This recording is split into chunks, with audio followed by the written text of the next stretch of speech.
கிறிஸ்துவுக்குள் அன்பான அன்பு உள்ளங்களை இந்த காலை வேளையிலும் நான் வாழ்த்துவதில் நான் மிக்க மகிழ்ச்சி அடைகிறேன். 29ஆம் தேதி 6வது மாதம் 2026ஆம் ஆண்டு திங்கட்கிழமை.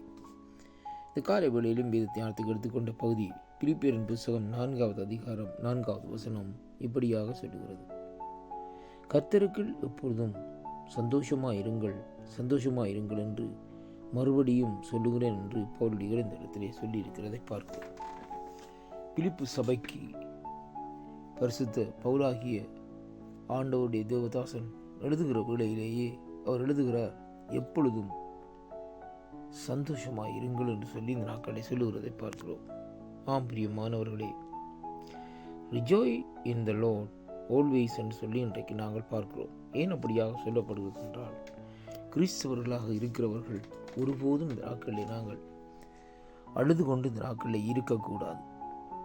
ஏனென்றால் நம்முடைய ஆண்டவராய் இயேசு கிறிஸ்து ஒரு மரித்தவர் அல்ல. நாங்கள் ஆராதிக்கிறது ஒரு மரித்த தேவனை நாங்கள் ஆராதிக்கிறதல்ல.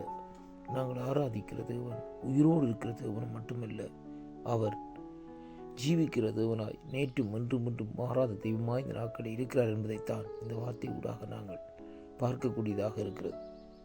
அன்பு சகோதர சகோதரர்களே, இந்த வாக்குத்தத்தங்களை நீங்கள் கேட்கிற வேளையிலே சற்று இந்த நாட்களை சிந்தித்து பாருங்கள். என்னுடைய ஆண்டவராகிய இயேசு கிறிஸ்து 3ஆம் நாள் உயிர்த்தெழுந்து மகிமை உள்ளவராய் நமக்குள்ளே மகிமையின் பிரசன்னத்தோடு வாசம் செய்கிற தேவனாய் இந்த நாட்களில் இருக்கிறதை இங்கே இந்த வார்த்தை ஊடாக பார்க்கக்கூடியதாக இருக்கிறது. அதனாலே தான் அந்த ஆண்டவருடைய அனுபவத்திலே இந்த நாட்களிலே நடந்த அப்போஸ்தலனாகிய பரிசுத்த பவுலடிகள் சொல்லுகிறார்கள், கர்த்தருக்குள் எப்பொழுதும் சந்தோஷமாயிருங்கள் என்று சொல்லுகிறது மட்டுமல்ல, மறுபடியும் என்று சொல்லி இந்த நாட்களிலே அந்த வார்த்தையை இந்த நாட்களிலே உறுதிப்படுத்துகிறதை பார்க்கிறோம். அருமையான கர்த்தருடைய பிள்ளைகளே, அவர் மறுபடியும் அங்கே சொல்லுகிறேன் என்று சொல்லி இந்த நாட்களிலே அங்கே இந்த வார்த்தையை இந்த நாட்களிலே சொல்லி முடிக்கிறதை பார்க்கிறோம். ஆம் பிரியமான அன்பு பிள்ளைகளே, எந்த சூழ்நிலைகள் வந்தாலும் கர்த்தர் நம்மை விடுவிப்பார், கர்த்தர் நம்மை ரட்சிப்பார், கர்த்தர் நமக்கு சமாதானம் தருவார், கர்த்தரே நம்முடைய தெய்வம் என்று சொல்லி இந்த நாட்களிலே ஒரு விசுவாசத்தை கொண்டு இந்த நாட்களில் நாங்கள் நடப்போமா இருந்தால் நம்முடைய வாழ்க்கையிலே துக்கத்துக்கு எந்த விதமான காரியங்களும் இல்லை.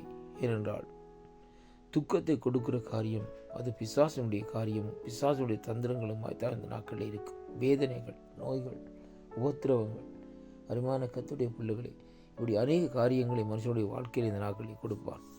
பக்தனாகிய யோபுடைய வாழ்க்கையை எடுத்து பாருங்கள்.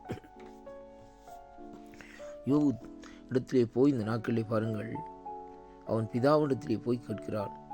அங்கே யோபை குறித்து ஆண்டவர் சொன்ன வேளையிலே அவன் சொல்லுகிறான், இந்த நாட்களிலே அவனுக்கு விருதாவாக அல்ல, இந்த நாட்களில் நீர் அவனை மூடி சுற்றி இந்த நாட்களிலே, அதாவது இந்த நாட்களிலே அவனை சூழ்ந்திருக்கிறீரே, அந்த தடைகளை எடுத்து விடும் என்று சொல்லுகிற வேளையிலே ஆண்டவர் அந்த காரியத்தை செய்கிறார். அருமையான கர்த்தருடைய பிள்ளைகளை, புடமிடும்படியாக ஒப்புக் கொடுக்கிறார். ஆனால் அவனுடைய வாழ்க்கையிலே பாருங்கள், அவன் எப்படியாக அந்த நாட்களில் அந்த